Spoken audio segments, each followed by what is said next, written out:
నమస్తే. Welcome to I dream. నేను లక్ష్మీ దుర్గా.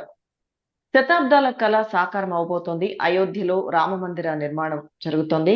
ప్రాణ ప్రతిష్ఠ కార్యక్రమం ప్రధాని నరేంద్ర మోదీ చేతుల మీదుగా 22వ తేదీన జరగబోతోంది. సో, ప్రస్తుతం ఈ అయోధ్యకి సంబంధించి మనతో మాట్లాడడానికి అధికార భాషా సంఘం అధ్యక్షులు విజయబాబు గారున్నారు. మాట్లాడదాం. సార్ నమస్తే సార్.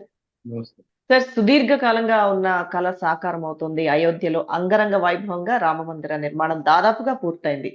సో, ప్రధాని నరేంద్ర మోదీ గారి చేతుల మీదుగా ప్రాణ ప్రతిష్ఠ అనేది జరగబోతోంది 22వ తేదీ. సార్, ఈ అయోధ్య రామమందిర నిర్మాణం ప్రస్తుతం జరుగుతున్న పనులు ఏం చెప్తారు సార్ వీటి మీద? ఇది ఒక చరిత్రాత్మకమైనటువంటి ఘట్టంగానే చూడాలి హ్మ్. భారతీయులందరూ కూడా. అంటే రాముడు అనగానే కేవలం మనం ఆయన్ని దేవుడిగా మాత్రమే చూడటం కాదు. హ్మ్. రామో విగ్రహవాన్ ధర్మః అంటారు. అంటే ధర్మానికి ప్రతీక, ధర్మానికి ఒక మానవ రూపాన్ని గనక ఇవ్వాలి అంటే, ఆ విగ్రహ రూపం ఇవ్వాలి అంటే ఎవరు అన్నప్పుడు ఏంటంటే రాముడే మనకి కనిపిస్తాడు. ఇది రామో విగ్రహవాన్ ధర్మః అంటే.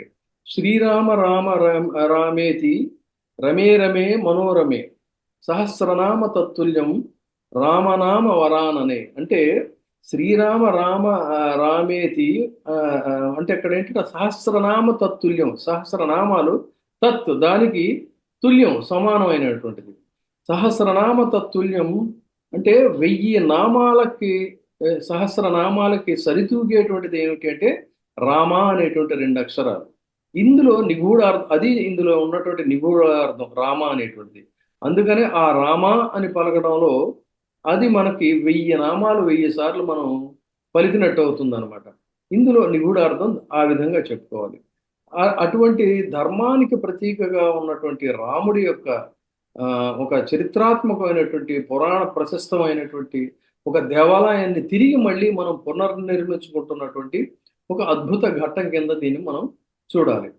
అటువంటి అద్భుత ఘట్టంలో ఇది చాలా మంది ఏమనుకున్నారంటే ఇక మన వయసు అయిపోతుంది, తరాలు అయిపోతున్నాయి, ఇది ఎప్పుడు కూడా ఇంతేలే భారతదేశంలో అనేటువంటి ఒక భావన నిన్నగాక మొన్నే లేపాక్షి వెళ్ళొచ్చా. ఆ లేపాక్షిలో అద్భుతమైనటువంటి ఆ శిల్ప సంపద, అపురూపమైనటువంటి ఆ శిల్ప సంపద అంతా కూడా చూస్తే భారతదేశం నిజంగా గర్వించదగినటువంటి సంస్కృతికి నిలయమైనటువంటి దేశం ఇది. కానీ స- ఇక్కడ ఏంటంటే ఈ యునెస్కో వాళ్ళు కూడా కొంత, అందులో కూడా కొంత పాలిటిక్స్ ఉంటుంది. హ్మ్. నిజానికి యునెస్కో కనుక గుర్తించగలిగితే మన దేశంలో ప్రతి ప్రాంతంలో కూడా అపురూపమైనటువంటి చరిత్రాత్మకమైన చారిత్రక కట్టడాలు ఇవన్నీ కూడా ఉంటాయి, శిల్ప సంపద ఉంటుంది.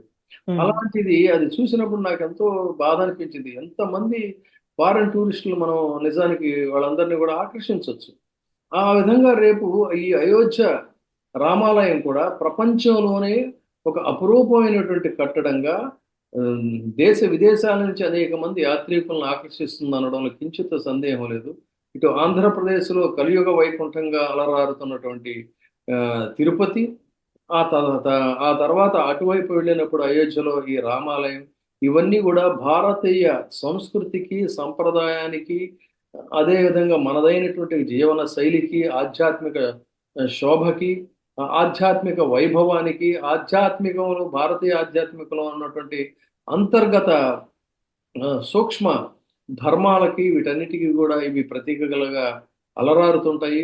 ఆ ఇవాళ ఈ శిల్పులు కూడా అదే రకమైనటువంటి ఒక అంకిత భావంతోనే వాటన్నిటిని రూపొందించారు. ఆశ్చర్యకరమైనది ఏంటంటే ఏదో అందంగా ఉండాలని కట్టినటువంటి కట్టడాలు కాదు. ఇందులో హ్మ్. అంతర్లీనంగా ధర్మ సూక్ష్మాలను కూడా ఉండేటువంటి విధంగానే ఆగమ సంప్రదాయ ప్రకారంగా దేవాలయాలన్నీ కూడా ఏంటంటే ఆగమ శాస్త్ర ప్రకారంగానే కడతారు.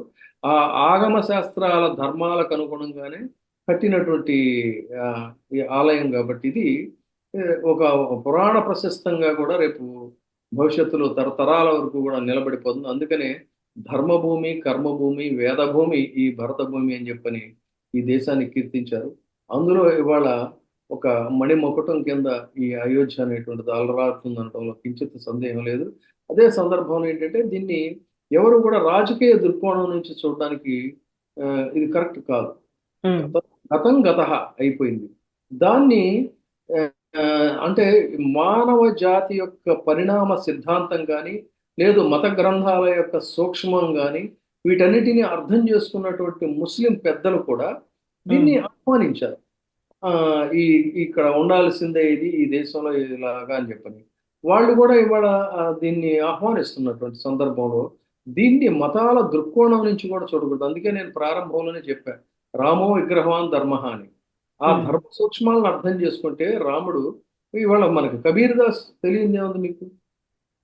కబీరు అంటే ఆయన కూడా మరి రాముడికి ఎందుకు భక్తుడయ్యాడంటే అందులో ఉన్నటువంటి ఆ అంతరార్థాన్ని సూక్ష్మాన్ని అర్థం చేసుకోగలిగితే మతాలకు అతీతంగా ఇవాళ ఆ ఆలయం అనేటువంటిది నిలబడుతుంది, అలరారుతుంది అనేటువంటిది నా భావం.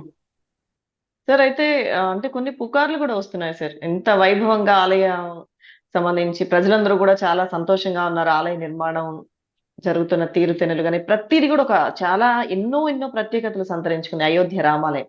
సో అయితే దీనికి సంబంధించి కొన్ని పుకార్లు కూడా వస్తున్నాయి సార్. ఇప్పుడు ఏదైతే అధికారం అనేది రేపు అధికార మార్పిడి అనేది ఒకవేళ జరిగిన తరువాత పరిస్థితులు వేరేలా ఉంటాయి అన్న పుకార్లు వస్తున్నాయి సార్. నిజంగా అలా ఉంటుందా? అటువంటి పుకార్లు కూడా వస్తున్నాయి. కానీ ఇక్కడ ఇదేదో ఇప్పుడు ఉన్నటువంటి ఎన్డీఏ ప్రభుత్వం లేదంటే బీజేపీ ప్రభుత్వం వాళ్ళ పార్టీ కార్యాలయాన్ని నిర్మించుకోలేదు. ఒకవేళ పార్టీ కార్యాలయాలైనా అధికారాలు మారిన తర్వాత వాటిని ఇంకొక అధికారంలోకి వచ్చినటువంటి వాళ్ళు ధ్వంసం చేయడం అనేటువంటి జరగదు. అలాంటిది ఇది అయోధ్య రామాలయం అనేటువంటిది భారతదేశంలో రాజకీయాలకు అతీతంగా ముందే చెప్పినట్టు అశేష భక్త జనులందరూ కూడా చిరకాలంగా కోరుకున్నటువంటి స్వప్నం. ఇవాళ ఆ స్వప్నం సాకారమైంది. ఆ సాకారానికి ఆకారమే రాముడు. అటువంటి రాముడికి సంబంధించిన విగ్రహాన్ని ఏదో అధికారాలు మారినంత మాత్రంలో మళ్ళీ ఏదో చేస్తారు అది ఇది అనేటు ఇది కేవలం ఒట్టి పుకార్లు మాత్రమే. కాబట్టి అలాంటి అవకాశం కించిత్తు లేదు, అది జరిగేది కాదు. కాబట్టి దాంట్లో ఎవరికి కూడా సందేహాలు అవసరం లేదు. అందుకే చెప్తున్నా, దీన్ని రాజకీయ దృక్కోణం నుంచి చూడటం కూడా సంస్కారం అనిపించుకోదు, నాగరికత అనిపించుకోదు. అభివృద్ధి అనేది కూడా అంటే ఇప్పుడు ఇంత పెద్ద నిర్మాణం అది జరిగిన తరువాత అంటే కొన్ని అభివృద్ధి కార్యక్రమాలు చేస్తామని కూడా యూపీ సీఎం యోగి ఆదిత్యనాథ్ గారు చెప్తున్నారు. సో ఆ విధంగా డెవలప్మెంట్ విషయంలో ఏం చెప్తారు సార్?